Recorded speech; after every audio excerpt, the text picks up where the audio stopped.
리걸마인드 연구소 이게 뭐지 시간입니다. 이 내용은 초등학교 6학년 2학기 때 배우는 우리나라의 민주정치라는 부분입니다. 두 단락 정도를 소개하겠습니다. 오늘날 민주정치를 하는 나라에서는 대통령이라도 마음대로 할 수 없어요. 헌법에 정해져 있는 대로만 할 수 있지요. 그래서 이것은 헌법을 준수해야 한다. 그런 내용입니다. 여러분은 수사권 독립 이런 말을 들어보았을 겁니다. 수사권은 검사에게 있죠.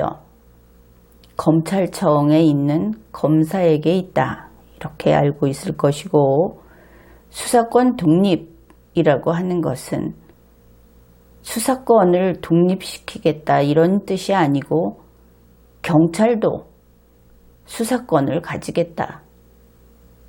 이런 것으로 이해하면 되겠습니다. 그리고 여기에 대해서 뉴스를 본다든지 하면 검사와 경찰의 권한 다툼이다. 둘이서 서로 수사권을 갖겠다고 싸우는 것이다. 이런 내용도 있고, 또 검사는 그 지위가 높은 공무원이고 대우도 잘 받고 있는 공무원인데 약하고 월급도 많이 받지 못하고 그런 경찰을 마음대로 하면서 수사권도 주지 않는다.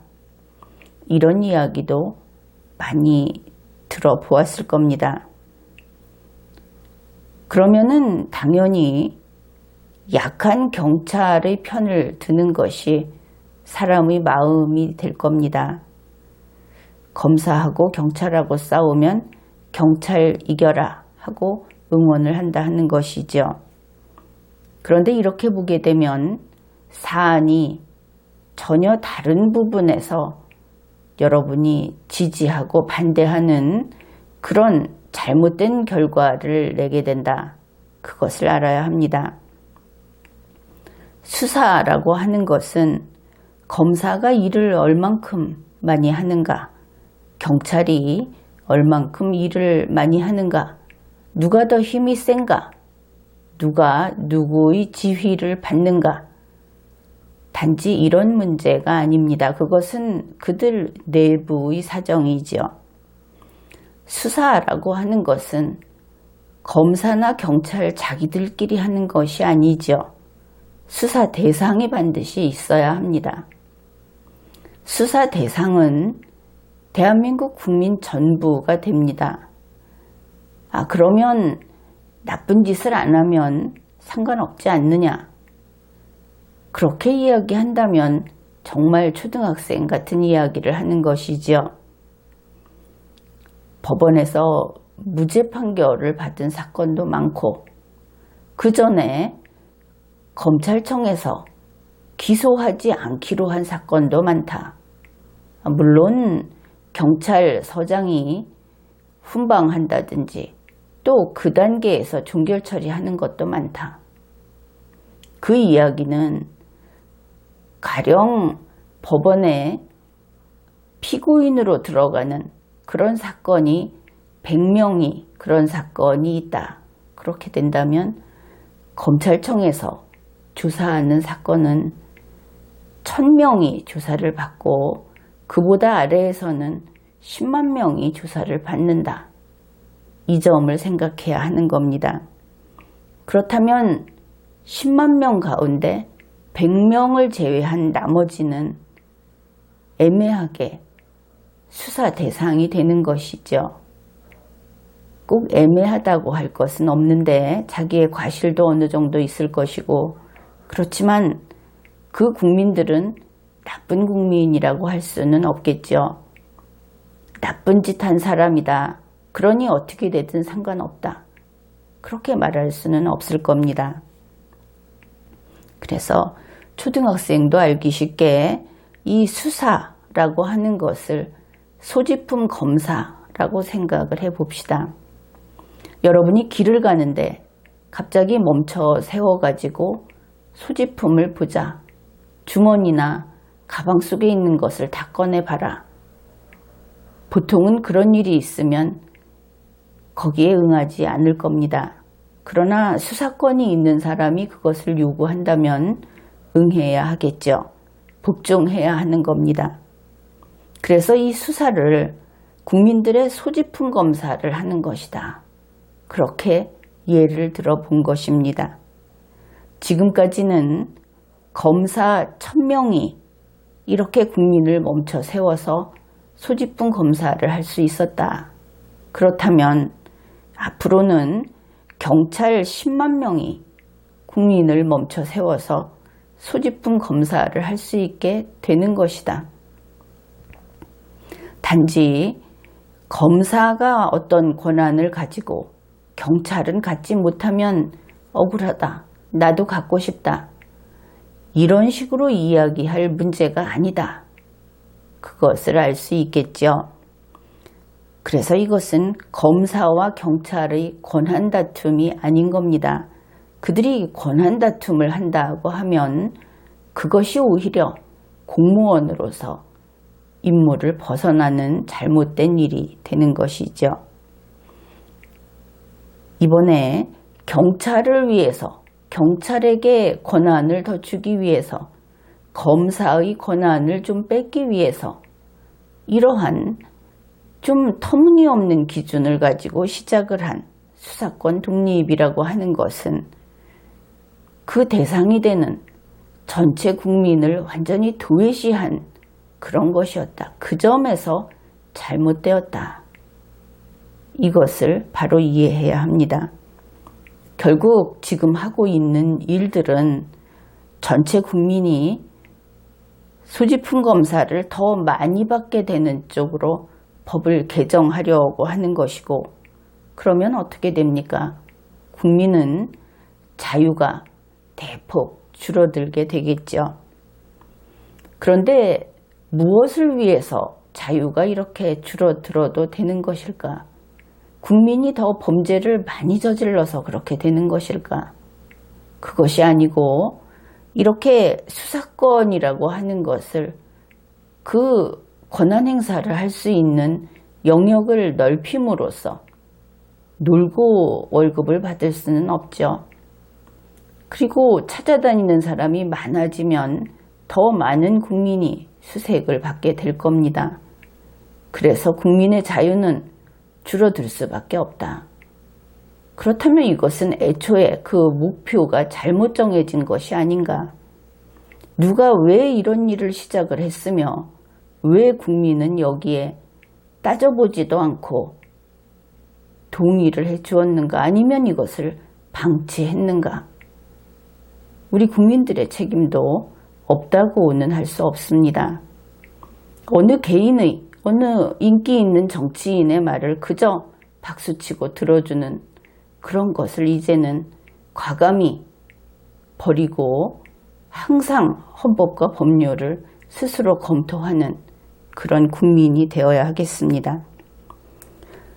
국민의 자유를 침해하는 이러한 수사, 신체의 자유 제한, 이런 것이 얼마나 엄중한 일인가. 그것을 지키기 위해서, 국민의 자유를 지키기 위해서 대한민국 헌법은 국민의 신체의 자유를 제한할 수 있는 경우를, 그러한 공무원과 그러한 경우를 아주 협소하게 좁혀서 규정을 해놓고 있습니다. 현재 수사권 독립이라고 하는 것이 가장 걸림돌로 여기는 것은 바로 헌법 조문인 것이죠.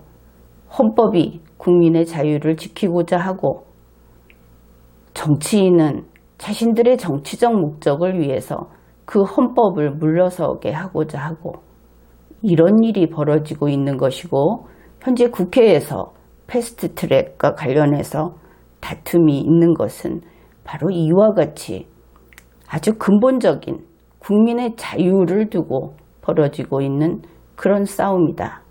이것을 이해해야 하겠습니다. 문재인 청와대 대통령은 이것을 검사가 잘못한 일이 많기 때문에, 그래서 아이들처럼 이야기를 하면 검사가 미우니까 경찰을 좀 키우자. 사실은 경찰도 그렇게 안심할 만한 상대는 아닌데, 그래서 이런 공약을 해놓고 이것을 관철시키려고 하다 보니 국민의 자유가 제한이 되는데, 국민은 막상 수사권이 이렇게 넓은 영역에서 행사가 되는 그날이 오기 전까지는 아무도 모른다. 앞으로 올 일에 대해서 당연히 그것이 오게 되어 있는데 올 일에 대해서 알지도 못한다 하는 것이 국민의 약점이기는 합니다. 그런데 문재인 청와대 대통령은 기어이 이것을 밀어붙이고 있다. 그 점에서 그는 독재자가 맞다. 이렇게 이야기를 하겠습니다. 다음으로 내내 초등학교 6학년이 배우는 그런 내용인데, 우리나라는 국회, 정부, 법원으로 나누어 서로 감시하고 견제하는 제도로 이것을 상권 분립이라고 알고 있죠. 국민의 자유와 권리를 보호하고 있어요. 이렇게 아이들이 배웁니다. 그러면서 국회는 법을 만들고 고쳐요. 정부는 법에 따라 살림을 해요. 어떤 법입니까? 국회가 만들어 놓은 법이죠. 그 다음에 법원은 법을 적용하여 재판해요. 이렇게 배웁니다. 여기까지가 아이들이 배우는 내용입니다. 이 아랫부분은 설명을 보충했습니다. 국회가 법을 만들고, 이 국회는 공청회를 한다든지 혹은 학계에서 이것이 필요하다든지 해서 법을 만들게 됩니다. 국민의 여론을 수렴해서. 국회의원이 자기들 정당에 필요해서, 자기들이 선거에서 좀 더 유리하게 하기 위해서 서로 합의해서 뒤에서 담합해서 법을 고친다. 이것은 있을 수 없는 일이죠. 공사를 완전히 뒤바꿔서 그 공직을 자기 밥그릇을 위해서 공직의 그 임무를 수행한다. 이렇게 볼 수 있는 것으로, 실은 그와 같이 이것도 법 집행인데, 그와 같이 법 집행을 하는 자들은 공직에서 내쫓고, 그 다음에 그와 같은 범죄 행위를 저지른 데 대해서 처벌을 해야 하는 겁니다. 그런데 국회가 이렇게 법을 만드는 것이 아니고, 지금 아이들이 배우는 이것이 정식이 있죠. 국회가 국민의 뜻에 따라서 법을 만들고, 정부는 그 국민의 뜻, 법으로 만들어진 국민의 뜻에 따라서 정부 운용을 하게 되어 있습니다. 법원은 국회에서 만든 법을 적용을 해서 어느 것이 그 법에 맞는지, 어느 것이 어긋났는지 하고 재판을 하는 것입니다. 그런데 이번에 공수처법이라든지 패스트트랙에 올린다고 한 3건의 법을 보게 되면 어떻습니까? 정부가 그거 빨리 해달라 하고 재촉을 했고, 또 지금에 와서는 그것이 문재인 씨가 공약으로 내세웠던 것이니까 해줘야 된다. 다시 말해서 국회는 문재인 대통령이 원하는 대로 법을 만들고 고친다. 이것을 알 수 있죠. 이것은 일단 헌법에 위반됩니다. 그런가 하면 정부에서는 국회가 만든 법에 따라서, 거기에 따라서 일을 하는 것이 아니고, 국회에게 문재인 대통령이 원하는 대로 빨리 법을 만들어라 하고 재촉을 하죠. 그것을 하라고 민주당이라든지 다른 그 야당, 정당 대표들을 불러서 자기가 원하는 걸 하기 위해서 자기가 좋아하는 사람만 불러서 밥을 먹입니다. 국민의 세금으로. 이것은 학급비로 반장이 다음번 선거에서 자기가 또 반장이 되기 위해서 지 마음에 드는 친구들 몇 명만 불러서 피자를 사서 먹이는 것하고 똑같습니다.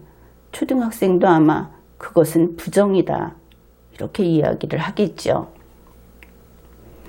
그뿐 아니라 법원도 실제로 어떻게 되는지 모르겠지만 결국 아주 조금 잘못했다고 보더라도 문재인 대통령이 원하는 대로 법을 적용해서 재판해요, 이렇게 하고 있다고 지금 국민이 인식하고 있습니다. 그렇다면 어떻습니까? 지금 나타난 바에 의하면 법까지 갈 것도 없고 초등학교 6학년한테 물어보면 헌법을 위반하고 있다. 우리나라는 민주정치를 하는 나라가 아니고 문재인은 독재정치를 하고 있다. 이런 아주 분명한 또박또박한 답변을 들을 수 있을 겁니다. 여기에서 나타나 있듯이 삼권 분립은 서로 국회, 정부, 법원이 독립되어 있어야 하는데 서로 뒤엉켜 있죠. 물론 국회 안에서도 각 정당 소속, 실은 국회의원 한 명 한 명이 독립해 있어야 하는데 그것이 정당을 중심으로 뭉쳐 있더니 이번에는 정당끼리 담합을 해서 몇 개 정당이 합해서 뭉쳐버리는 이런 일까지 벌였습니다. 이러한 권력 융합은 어느 때이든 그것이 독재를 낳게 됩니다. 그래서 문재인 청와대 대통령이 원하는 법 개정, 수사권 조정 법률, 이것을 국회가 담합해서 처리해 주려고 패스트트랙에 올렸다 하는 그 점에서 더불어민주당과 그 군소정당 3곳, 이 4개 정당 소속의 국회의원들은 독재에 협력한 자들이다, 헌법을 위반한 자들이다, 이렇게 평가할 수 있습니다. 또 일부 언론사는 이러한 문재인 대통령의 행위 그리고 이 사당들이 하는 일을 지지합니다. 그런 면에서 그런 언론 방송은 독재의 앞잡이로서 황색 언론이다, 역시 책임을 물어야 하겠죠. 그리고 이 사당, 이번에 담합을 한 그 4개 정당 측에서는 문재인의 공약이 이루어져야 한다, 그리고 거기에 반대하는 정당은 해산되어야 한다, 이런 주장들을 쏟아내고 있습니다. 결국 대한민국 헌법이 보장하는 다수정당제, 이것을 부정하고 유일당 연정체제, 형태는 다당제인데 목적에 따라 주고받고 거래가 있으면 단일한 정당으로 일사불란하게 대통령을 위해서 움직이는, 이렇다면 이것은 독재를 확실하게 뒷받침해주는 독재의 하수인이다, 그렇게 볼 수 있겠죠. 그래서 초등학교 6학년이면 알 수 있는 일을 문재인 청와대 대통령 그리고 현재 국회에서 이번에 담합을 한 4개 정당, 거기에서 이것에 어긋나는 이런 독재 정치를 지금 하고 있다, 그것을 확인해 보았습니다. 지금까지 리걸마인드 연구소였습니다.